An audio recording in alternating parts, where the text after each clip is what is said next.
अस्सलाम वालेकुम people, welcome to defence outpost. तो पाकिस्तान एयरफोर्स का जो नेस्टअप डिवीज़न है, जो कि हमारा R&D इंस्टीट्यूट है, वहाँ से एक पिक्चर काफ़ी ज़्यादा वायरल हो रही है और इससे रिलेटेड हमें काफ़ी DMs में रिक्वेस्ट आई कि इसके ऊपर यहाँ पर बात की जाए। आप ये पिक्चर जो है वो अपने सामने देख रहे हैं कि एक नए एयरक्राफ्ट का मॉडल है, जिसके ऊपर इवन यहाँ पर पाकिस्तान एयरफोर्स की जो मार्किंग्स हैं वो भी विजिबल हैं। तो ये मॉडल अब यहाँ पर क्या है और किस तरह से ये हमारे जो फ्यूचर नेक्स्ट जनरेशन एयरक्राफ्ट हैं उनसे रिलेटेड लिंक्ड है, यानी कि PFX एयरक्राफ्ट से लिंक्ड है। तो इस टॉपिक को हम यहाँ पर एड्रेस करने की कोशिश करेंगे और जो कंफ्यूजन है उसको क्लियर आउट करेंगे। सबसे पहले तो ये जो पर्टिकुलर मॉडल स्पॉट हुआ है नेस्टअप के अंदर, ये एक इकलौता मॉडल नहीं है। इस तरह के और भी कुछ जो मॉडल्स हैं वो नेस्टअप के अंदर स्पॉट किए गए हैं और ये जो मॉडल है ये उन्हीं में से एक है। तो ये मॉडल जो है वो एक्चुअली में एक रियल लाइफ एयरक्राफ्ट को रिप्रेजेंट करता है, जो कि एक अमेरिकन ओरिजिन का नॉर्थरोप YF-23 स्टेल्थ एयरक्राफ्ट है और इसे फेमसली इसके निक नेम के थ्रू जाना जाता है, जो कि ब्लैक विडो है। तो ये एयरक्राफ्ट जो है वो एक कंपटीशन का नतीजा है, जिसे ATF यानी कि एडवांस टैक्टिकल फाइटर प्रोग्राम के नाम से जाना जाता है, जो कि US एयरफोर्स की तरफ से 1981 के अंदर शुरू किया गया था। इस प्रोग्राम या फिर कंपटीशन के अंदर दो मेन एयरक्राफ्ट पार्टिसिपेट कर रहे थे।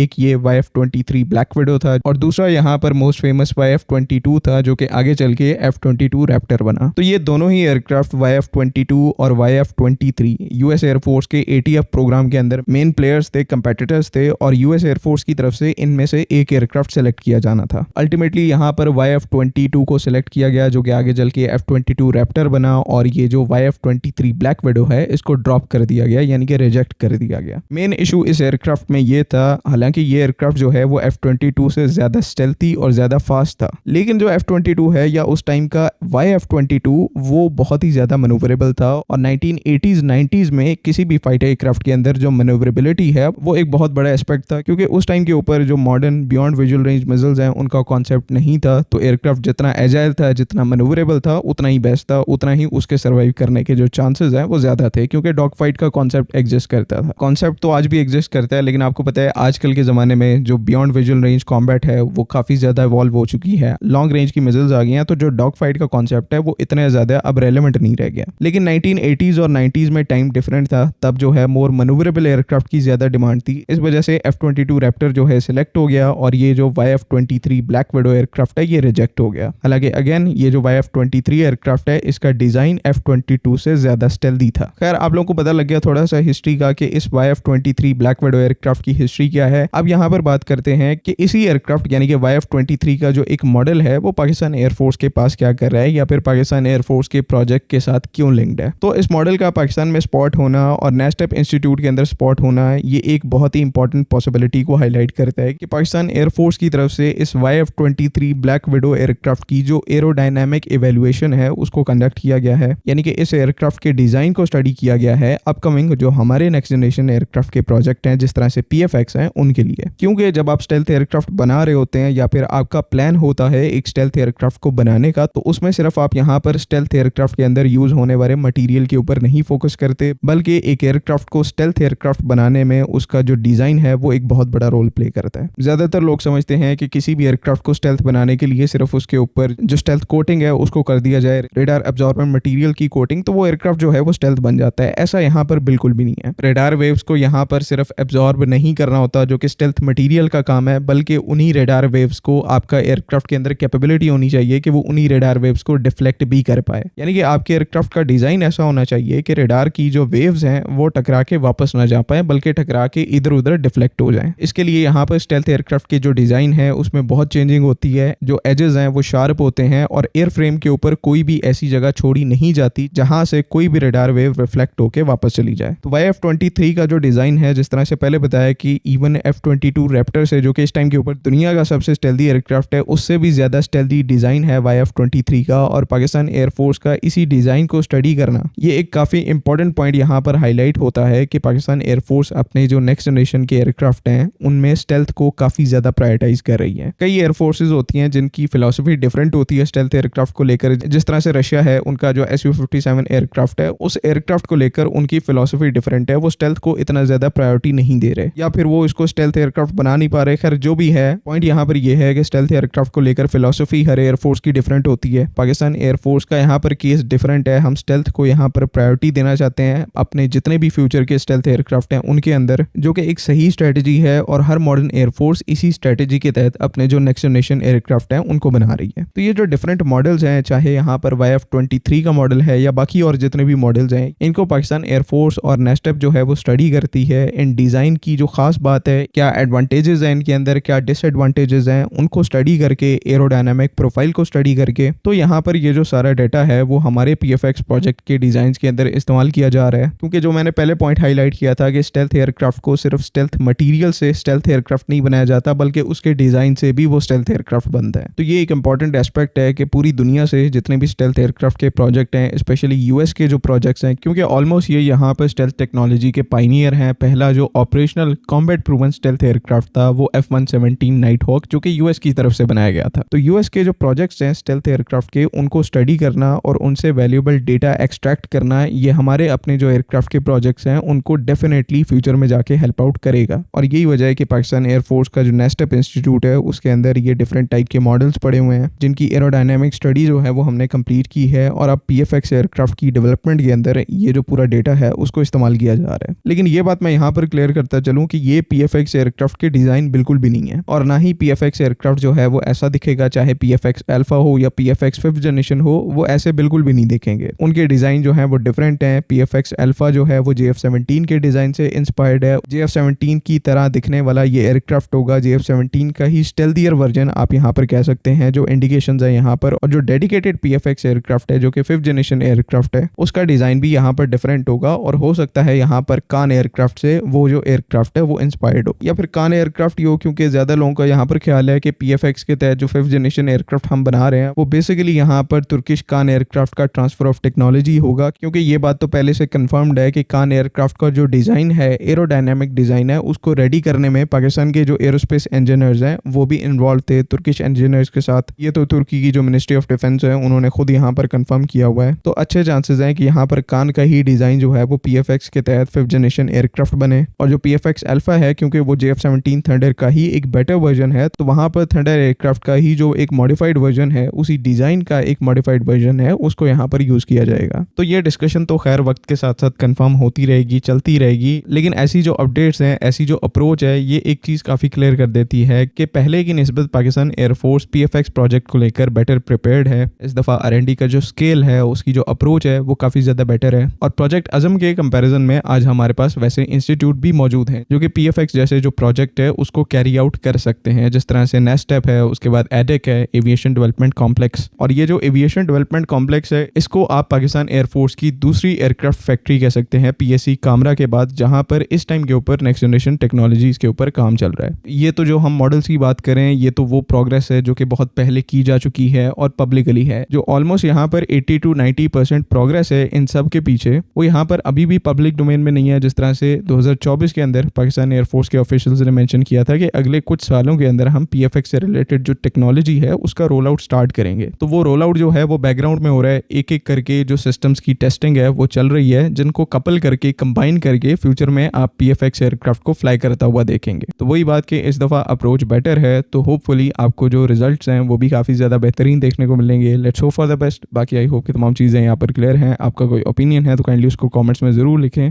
बाकी अगली वीडियो तक के लिए अल्लाह हाफ़िज़। पाकिस्तान जिंदाबाद।